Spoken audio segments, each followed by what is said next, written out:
चुके हैं। दीप मॉर्निंग, डाउ का तो कुछ नहीं हो रहा है, लेकिन नैस्डैक और S&P इन ये मतलब तेजी का ब्रेक फेल हो चुका है इनका। क्या हो रहा है? बहुत ही बढ़िया मूड बना हुआ है और इस पूरे हफ्ते हमने देखा है हर ट्रेडिंग सेशन आप देख रहे हैं डाउ आपको हल्की नरमी दिखाता है, वहीं नैस्डैक और S&P पर आपको रिकॉर्ड बनते हुए दिखा है, रिकॉर्ड क्लोजिंग भी आते हुए दिखता है, पॉजिटिव क्लोजिंग भी आपको आती हुई दिखती है और बिल्कुल वही आपने कल भी अमेरिकी बाजारों में होते हुए देखा।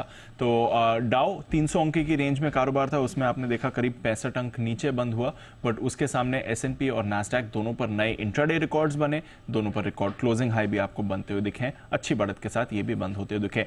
थोड़ी नैरो हो गई अमेरिकी बाजारों की रैली, ब्रॉडर मार्केट्स में आपको थोड़ा प्रेशर बनते हुए दिख रहा है। रसेल 2000 कल 0.1% नीचे था।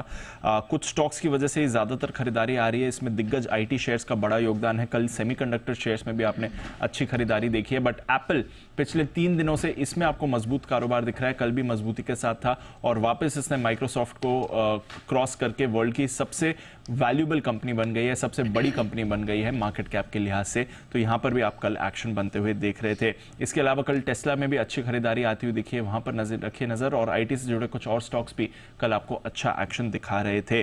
बट एक बड़ी चीज हुई है, एक तो हमने देखा सीपीआई का आंकड़ा जो आया था परसों वो अनुमान से कम आया, इसके बाद कल पीपीआई प्रोड्यूसर प्राइस इंडेक्स, एक तरह से अमेरिका के होलसेल इन्फ्लेशन आप कह सकते हैं, ये भी अनुमान से काफी बेहतर आते हुए दिखा, नेगेटिव 0.2% पर ये आते हुए दिखा है। तो मई में एक्चुअली सिकुड़ा है, अनुमान 0.1% की बढ़त का था, तो उस लिहाज से देखें तो यहां पर भी आपको राहत आती हुई दिख रही है। तो रिटेल महंगाई भी गिर रही है, होलसेल महंगाई भी गिर रही है, और ये दोनों फैक्टर्स हैं जो बाजार के मूड को सहारा दे रहे हैं। इसलिए हमने देखा कि कल भी बॉन्ड यील्ड में अच्छी खासी गिरावट हुई, तेजी से गिरकर 4.25% पर आ गए। यही एक हफ्ते पहले 10 साल की अमेरिकी बॉन्ड यील्ड 4.55% की थी। तो काफी तेजी से यहां पर आप बाजार बॉन्ड यील्ड में एडजस्ट होते हुए दिख रहा है। अच्छी बात यहां से आपको आती हुई दिखी है। कल यूरोप में एक्चुअली अच्छी खासी गिरावट थी, यूरोप के बाजारों में आपने कमजोरी देखी है। इनफैक्ट यूके के बाजार तो ऑलमोस्ट 2% तक नीचे थे। जो ये ईवी इंपोर्ट्स पर ये ड्यूटी बढ़ा रहे हैं, चीन से ईवी के इंपोर्ट्स रोक रहे हैं, उसका भी इंपैक्ट देखा। ऑटो सेक्टर में कल भारी भरकम गिरावट थी, जहां तक यूरोपीय बाजार का सवाल है।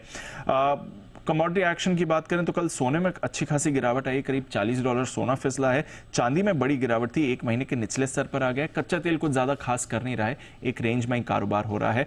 थोड़ी देर में बैंक ऑफ जापान की पॉलिसी आने वाली है, तो उस पर भी हमारी नजर बनी हुई है। तो एक्शन पैक्ट हफ्ता रहा है ग्लोबल मार्केट्स के लिए। आज भी आपको भरपूर एक्शन दिखेगा, बट संकेत अच्छे ही आ रहे हैं जहां तक ग्लोबल मार्केट्स का सवाल है। चलिए, तो ग्लोबल संकेत स्थिर हैं, वहां से कोई दिक्कत वाली बात नजर नहीं